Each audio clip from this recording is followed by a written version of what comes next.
کہ نبی پاک صلی اللہ تعالیٰ علیہ وسلم نے ایک دفعہ فرمایا تھا کہ کون ہے جو مجھ سے 5 باتیں سیکھ لے اور پھر ان پر عمل کرے یا اس کو سکھائے جو اس پر عمل کرے۔ تو حضرت ابو ہریرہ رضی اللہ تعالیٰ عنہ کہتے ہیں میں نے آگے بڑھ کے عرض کی یا رسول اللہ میں ہوں نا، آپ حکم کریں 5 باتیں کون سی ہیں؟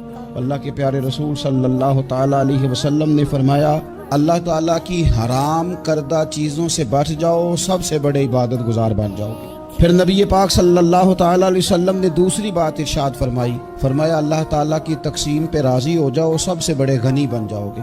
پھر حضور نے تیسری بات ارشاد فرمایا اپنے پڑوسی سے حسن سلوک کرو، مومن بن جاؤ گے۔ چوتھی بات ارشاد فرمایا لوگوں کے لیے بھی وہی پسند کرو جو اپنے لیے پسند کرتے ہو، تو بہترین مسلمان بن جاؤ گے۔